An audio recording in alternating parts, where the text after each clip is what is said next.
Welcome back. Baga nagaan deebitan, baga nagaan dhuftan. Kun podcastii Ilma Hormaati.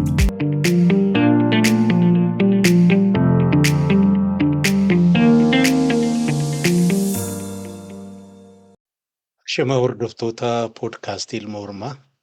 Akkam ooltan, akkam bultan, akkam jirtu, nagaadhaa fayyaadhaa jajjabaattu.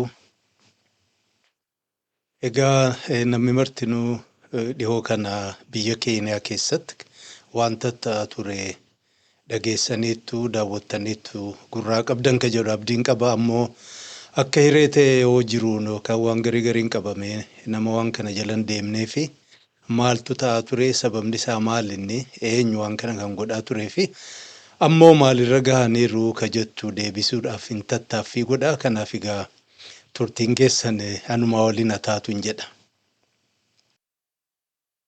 Warra qabsoo kana gaggeessuun warri biyyaa yookaan warri baraa Gen Z yookaan Generation Z jedhaniin bakka garii irratti laafaa miti eenyu warri kun kan jedhu adda baasuudhaaf ammoo irra jireessi namaa Gen Z jedhee kan waamu warruma yeroo intarneetiin bal'inaan uummata biratti mul'achuu jalqabu walakkeessaa 1990moota keessa warra dhalate fi achiin boodallee haga walakkeessaa 2010 warra sanaan egaa Gen Z jedhanii waamanii rakkoon isaanii maali yoo jenne sababni isaa bajeta kan bara 2024 fi 25 dhihaate gubbaatti egaa isarratti hundaa'uudhaan seera jijjiiruu jira. Finance Bill 2024 jedhanii sanarratti waan jijjiiramaa deemu sana jibbuudhaan akkuma jirtuun qarree fi qeerroon biyya sanaa sadarkaa guddaadhaan gabbahanii diddaa agarsiisuudhaan torban darbe guyyaa gindoo paarlaamaa biyyaa seenuudhaan gariisaa biddaan gubanii meeshaa fi manallee daawwitii waan hunda caccabsanii warri paarlaamaa keessa teessan lubbuudhaan underground lafa jalaan karaan keessaa baqatantu jira. Achiin lubbuu ofii baafachuu danda'aniiru. Egaa walumaa galatti rakkoonsaa Keeniyaan ganna dheeraadhaaf liqii biyya alaa fi biyya keessaallee fudhatanuun bajeta isaanii takka immoo galii ofiitiin ol kateetti guddataa dhufe keessas koovidiin kun waggoota 2-3 bara sana jechuudha miidhaa guddaa irraan fide diinagdee irraa farankaan isaanis gatiin isaa cabee akkuma farankaan gatiin cabu immoo liqaan gatiin isaa namarra guddataa deema. Kana kafaluun humnaa olitti ta'aa dhufnaan kadhaa warra IMF bira dhaqanii warri IMF maal hojjetaa maaliin ijaarame yaammenya maaliin namarraan dhaqqabsiisaa turan ka jedhu amma dura podcastii sagantaa dheertuu kaninaan hojjedhe jira. Warri waltajjii kana yeroo dheeraaf naa waliin turan waan beekaniif irra deebi'uun isaanii fachiisuu ta'a. Warri hin dhageenye jiraate barbaadaate jala deema. So IMF haal duree jala kaa'an jechuudha maallaqa liqeeffatanii liqii ofii kafaluudhaaf jechuu.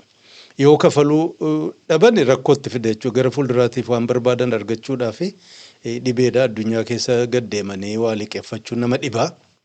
Kanaaf egaa malli ture liqeeffachuudhaaf immoo kana godhaa ka jedhu dhiibbaa irratti goote warri IMF.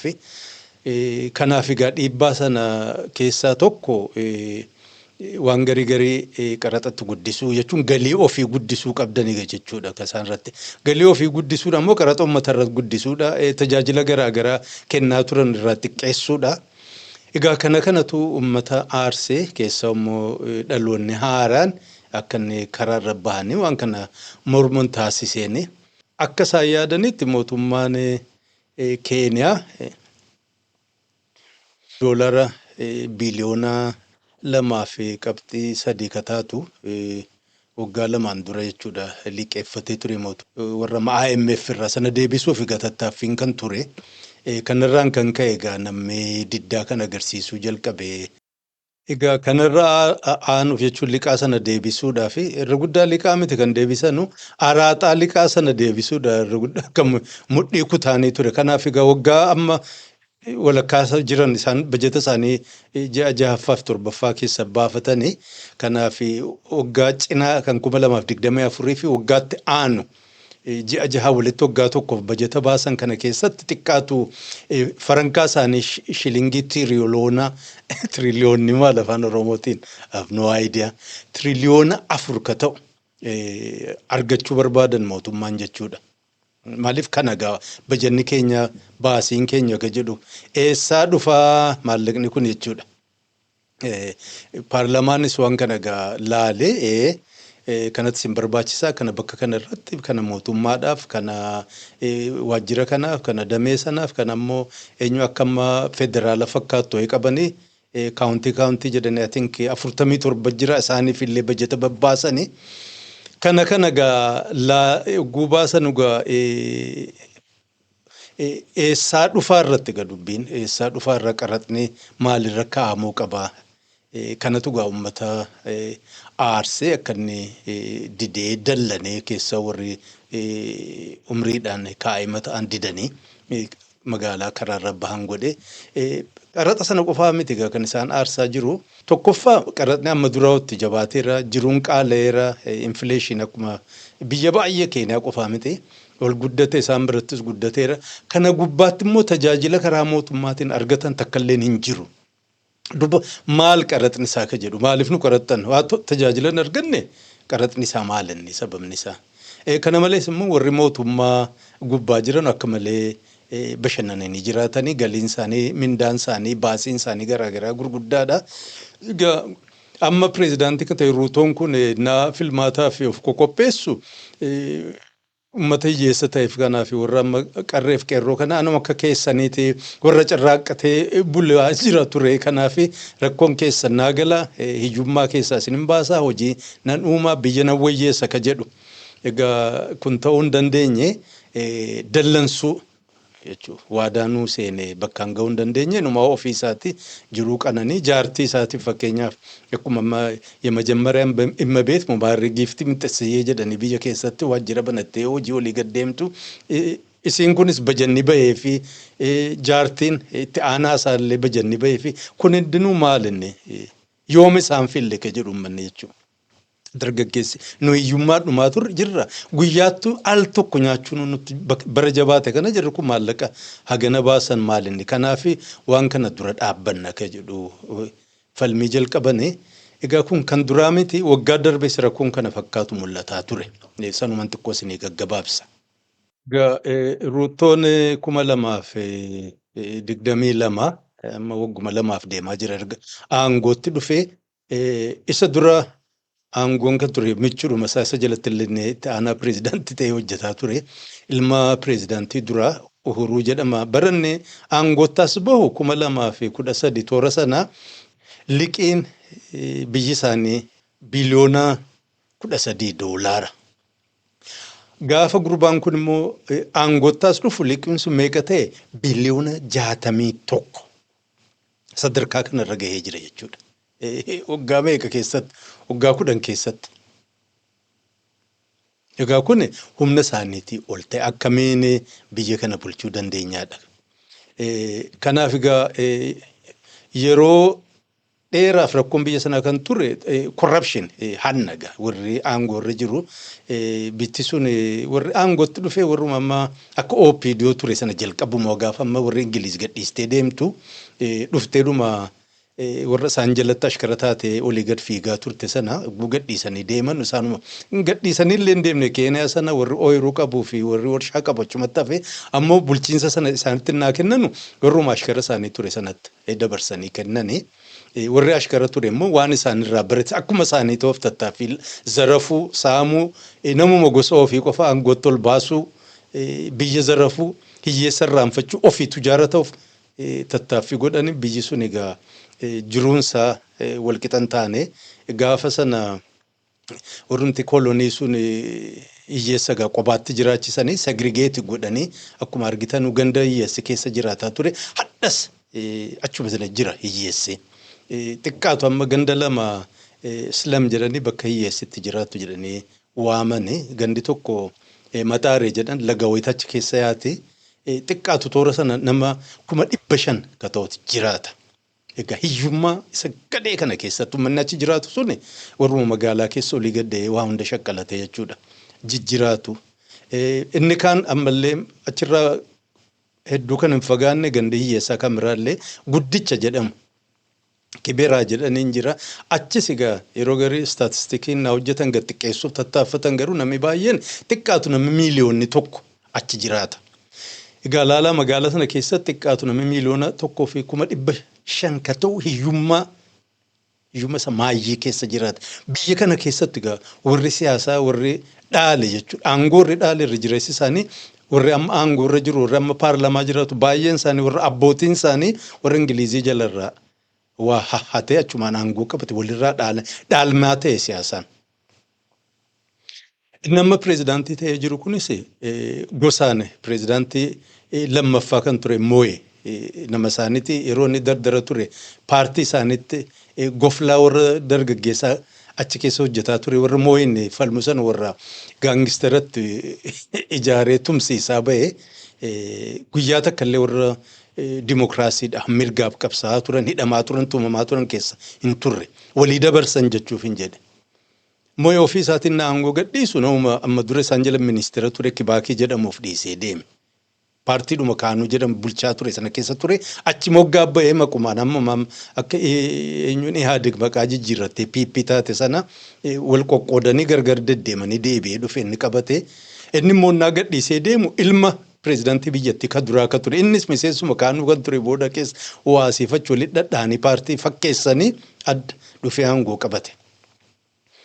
Inni gadhiisee naa deemu immoo warruma Moo'ee ka ture kana jechuudha ofitti vice pireezidaantii isaa kan ture akka wal dhabanii fakkeessanii maayyii irratti aangoon isuma kana qabate warra kana gurbaanni kunis gaafa Moo'ee aangoo irra ture waa zarafee tujaara nama ta'e walii gadhadhaanii.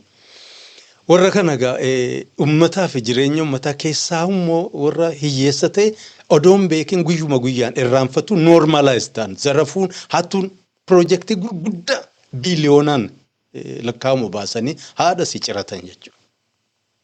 Akkuma amma namni himu biyya keessa taa'aa jiru waajjira hunda keessatti gabbahanii galuudhaaf waa hojjechiisuudhaaf maallaqa kafaluu dirqama. Xiqqaa hamma guddaatti wanti hunduu gubboodha. Warri bajeta gurguddaa mootummaa paarlaamaa keessa warri taa'ullee waa seera wayitume baasuudhaaf gubboo fudhachuu barbaada. Poolisiin akkas, haakimni akkas. Uummanni dadhabataa dhufe jechuudha. Osoo kanarra jiran egaa bajeta isa duraa pireezidaantiin amma aangoo irra jiru kun innaa baafatu jalqaba jechuudha waan kana jijjiiruuf xiqqoo maallaqa ofii ol guddisuudhaaf qaraxa jijjiiruu barbaade kan jalqabaa jechuudha 2023 waggaa darbe keessatti achirratti egaa falmiin jalqabaa kan jalqabame diddaan dargaggeessi kan agarsiisani yeroo sanarratti warruma siyaasaatu isaan waliin yaame tattaaffii godhanii qaraxni yeroo sana guddaalleen ture waan garii irratti gatii ol kaasuu barbaadan akka gaazii petrooleem jedhani sanarratti housing levy jedhan isii irrattis qaraxa ol kaasanii waan garii kan amma dura taaksiin irra hin turre isii irratti illee waa daddabaluu tattaaffiin godhame egaa gaafas waggaa darbe namni baay'een lakkisaa nuyi jiru nutti ulfaateera kan hin dandeenyu mala biraa barbaaddadhaa keessaa'u mootummaatu akka malee waan hin barbaachisne baasii godhaa jira dura ofii keessan wayyeessaa ka jedhuga. Sanas ol dhagahuun hin danda'amne ammuma taateefuu diddaan agarsiifamee hiriirris xiqqaatumarraa 2-3 godhamee xiqqaatu namni 30 ta'ullee lubbuu ofiitti dhabee baay'een sidhaa sesseene egaa ta'uti biyya sana keessatti xiqqaatu guddatu seerri jabaadha. Manni seeraas amma tokko independence hin qaba miidiyaan isaanii jajjabaadha uummanni sumata laafaa miti beekumsa qaba akkuma ta'e ta'anii wacanii warri sun irraa qabbanaa'e amma hin hafne bara kanas ammatti deebi'ee ajendaan sun dhufe jechuudha. Wanti dubbeen itti godhame finance bill 2024 jedhan kun maal inni ka jedhuga mootummaan amma jiru kun hir'ina maallaqaa qabu jechuudha. Idaa ofiillee kafaluudhaaf xiqqaatu maallaqa bajeta isaa ittiin guuttatu biliyoona 3 ka ta'u biyya keessaa argachuuf murteeffate. Kana kan godhu maaliin? Yookaan maaliif maallaqa kana barbaadu jettan akkuma amma sila jedhe araataa kafaluudhaaf eenyusa bajanni isaanii sirrina waan qabuuf sanatti hin guuttachuuf mootummaan illee akka inni hojii isaatti fufuuf kanaaf wanni kun nu barbaachisa ka jedhu mootummaan kan himatu.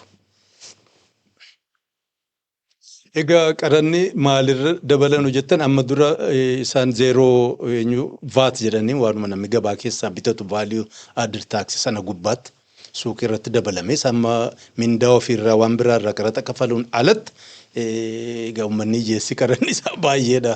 Daabboo bitaturraa shukkaara bitaturraa waan hundarratti qaraxni irraa guurama.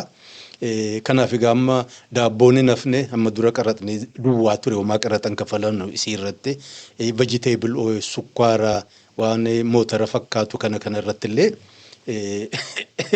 qaraxatti kaasanii jennaan egaa amma namni ofii keenya waan nyaannee bulluun qabu kana gubbaatti immoo ammallee qaraxan fiddanii ka jedhuun egaa dardarri kun sooshaal miidiyaa akka amma Instagram, TikTok kana fakkaatuun fi kan biraatti illee wal yaamanii hiriira jalqaban jechuudha.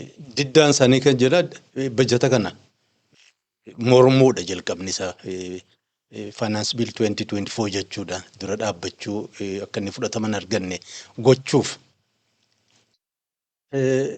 Egaa qaraxni kun maal maafaa irratti daddabalame yoo jettan baay'eedha. Amma waan akka amma mootorsaayikil akka amma baatirii elektiriik baasas waan amma hiyyeessitti hin dalagatee bulu jechuu kana irratti eenyu kaasan amma duran turre zeeroo reet jedhaniin baatiin irratti hin kafalamu ture warra kana irratti.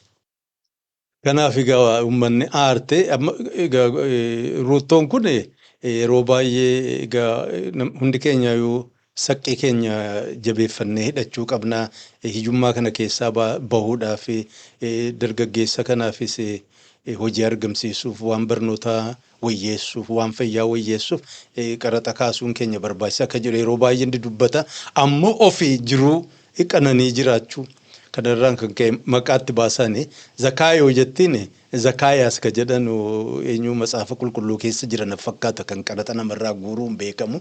Inni kun zakaayoon nu dhufeen takka takkaan tuttuqanii ilaaluu jalqaban jechuufani. Egaa kanumaan osoo jirru uummanni kan itti aaruu jalqabe inni nu bakka tokko hin taa'u xiqqaatu waggaa lama hin guunne keessa jechuudha. Ji'uma 20 keessatti biyyoota garaagaraa marraa 62 biyya 38 deeme. Kun egaa baasii gurguddaadha. Maayii gaafa amma Ameerikaa deemu kana dhiyoo kana private jet kiraan deema jedhama. Inni immoo lakkii jettiin kun eessaa dhufe yoonaan jettan warruma karaa Dubaay jiru kanarraayi. Warri Dubaay jiru hin beeku gaarayyuu shimmaa wayii qaban fakkaata akkuma amma biliyoona 10 moo meeqaan eenyu masaraa ijaarrataa jiru sana maallaqa bakka irraa dhufeen hin gaafatin akka manni jedhe eenyu jaalallee konnaa ijaare jechuudha fakkaata asasa duriiti. Inni kunis eessaa fidde jedhani maallaqa lakka inni kun mootummaa keenya irraa miti saahibbantu naa kaffalee ka jedhuun himate dubbiin achuma jirti. Egaa warri Dubaay kan isallee isa shaggar jiru kanas kaan immoo kaamma warra uummata Afrikaanaa Daarfuu keessa lafarraa fixaa jiru kana of jala galfate waan inni ijaarrachuuf isa qofaa miti egaa Dubaayin kana maqaati mammalee isaan duuba warra addunyaa zarafu martinummaa achi jijjira achumatti eenyu ijaarra kubbaaniyaa ijaarratanii maqaan Dubaay irraa dhufe jedhama. Bakka inni irraa dhufe egaa inni bakka biraa yeroo biraa dubbatama.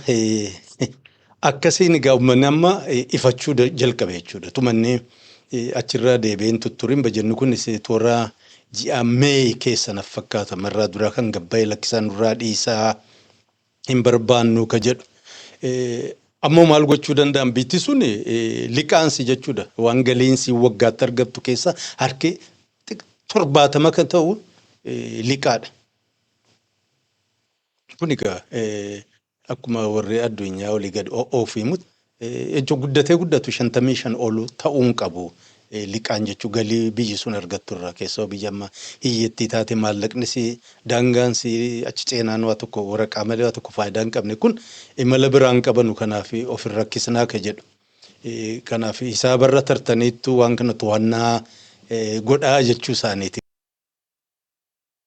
Kana warri dhaloota haaraa kun isaan amma sooshaal miidiyaa kanarratti content creator jedhan waan garii isaan hojjetanii maallaqa irraa argatan maallaqa amma kiriptoo fi kana digital money digital service kana hunda qaratna jedhanii itti kaa'uun isaanii kun hundinuu gaa dallansiisee wal yaamtee hiriira baate hiriira dura goote akkas mala herregatti hin naqneni torban isa jalqabaa keessa goggodhanii achii booda deebi'anii egaa jalqaba irratti reject finance bill 2024 ka jedhuun jalqabanii paarlamaan tuffii agarsiise waan xiqqoo amendment goone jedhanii amma final vote naasaan gochuu ka'an kana egaa sooshaal miidiyaa gubbaatti warra amma paarlamentaariyaan ta'an mara isaanii telefoona isaanii barbaadanii sooshaal miidiyaa walii qoodanii dhaamsatti dhaama waan kana hin fudhatanii hin raggaasisinaa jedhanii jechuudha.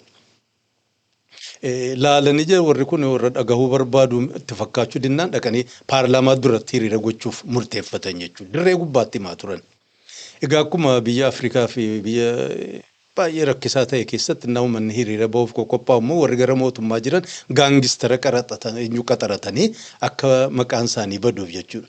Warri kun gara paarlaamaa dhaqanii hiriira irra jiran warri sun immoo gaangistarri isaanii gabaa keessaa suuqii zarafuu nama tumuu meeshaa gurguddaa caccabsuu kanarra bobba'anii egaa ammoo ijoolleen kanaan hin sodaanne dhuma hiree argatteen paarlaamaa cabsitee seente rabshaan gurguddaan ta'ee poolisiin itti sesseene egaa amma qabsoon isaanii reject biilii sana bajeta sana diduurraa gama gurbaanutti adeemu Ruto must go jechuudha. Aangoo gadhiisu kan jedhu irratti dhaadannoon isaanii gurguddate. Achi guyyaa jimaataa fi Occupy State House jechuun masaraa sanatti seenuudhaaf isaan wal yaamanii jennaan militarii itti bobbaase akkuma jiruun magaalaan guutuun to'annoo militarii jira oolte. Kanaaf kan gabbahan natti hin fakkaatu warra garii hidhaa keessa seenanis eenyummanni murtii dhiyaatan jedhee dhiyeesse gadhiisee ture gadhiisamee warra turan immoo barumsaa isaanis kaatee hiriiruma baate. Akkanaan egaa warri Keeniyaa keessa dhaloonni haaraan xiqqoo waan adda isaan godhe yoo jiraatan amma dura gosaaf maarree warra siyaasaa hoogganaa ture dhaloota warra amma isiniin jedhe home guards OPDO turterraa warra dhalate isaan jalatti qoqqoodamee waliin naga'u ture baay'ee wal dhiba ture biyya sana keessatti warri ammaa kun garuu kan hunda cabsanii jechuudha. Wal qabatanii hiriira baane ammoo egaa Keeniyaan biyya kaapitaalistii inni kun wayitti baha jedhee ani eegu ammoo agarsiisanii diddaan jajjabaa ta'uusaa agarsiisaniiru boriftaan deebi'anii gurmaa'uun wayyaa'uun galiillee tolfatanii gurmuullee ijaarratanii itti bobba'uu danda'anii walumaa galatti egaa rakkoon kana fakkaatu Keeniyaa qofaa miti biyya hedduu keessa mul'ataa jira. Dhaloonni haaraan keessa dur namni ka eeggataa ture mana barnootaa galee yuunivarsiitii baratee hojii qaxaramannee hojjannaa achiin jiruu wayyeeffama sooshaal eenyu sana kilaayimb gochuudhaaf barnoonni ulaagaa ture. Yeroo ammaa kun garuu sun xiqqaataa dhufaa jira. Gara fuulduraatiif immoo inumaa minimum ta'uuf deema. Akkaataa ikoonomiin itti ijaaramu structurally jijjiiramaa jira. Akkaataa ilmi namaa walitti ilaaluullee culturally jijjiiramaa dhufeera walii garaa laafuun dhabamaa jira. Egaa garan itti deemu hin beeknu. Ataatu gaa maayyii dhaadatee higginnaa siraati hegge balaayinna maarree jedhee guyyaa duraa tokko dhaadate hin taanee fi guyyaa kaan gabbahee ga'anii moohameera uummanni qoqqasaa ol kaasee dubbatee jira. Kanaaf waan kana hin mallateessu jedhe silaa paarlamaan dabarsiteetti sagalee wayyaa ta'een jechuudha. Ammoo isatu silaa mallateessuu isarra ture kun hojiirra akka oolu hin goone kanarra dhaabbatee ragaa yeroo ammaa fi diddaan moohateera katte aanu maalee ka jedhugaa waliinuu dhaga'uuf laaluuf jiraanna. I run a government, but I also lead people. And the people have spoken. I am grateful to all the members of the National Assembly who voted yesterday affirmatively for the Finance Bill 2024 as amended on the floor of the House to incorporate the views generated through public participation. And following the passage of the bill, the country witnessed widespread expression of dissatisfaction with the bill as passed. Consequently, having reflected on the continuing conversation around the content of the Finance Bill 2024 and listening keenly to the people of Kenya who have said loudly that they want nothing to do with this Finance Bill 2024, I concede, and therefore I will not sign. Kabajamoo hordoftoota keenya gaggabaabsee jarjarseenee waan kana dhiyeesse fakkaata. Jalqabarraa kaastanii amma dhumaannaa waliin turuu keessan guddaan isin galateeffadha. Sagantaa ta'an ammoo walitti deebinutti nagaan naa jiraadha. Bye bye.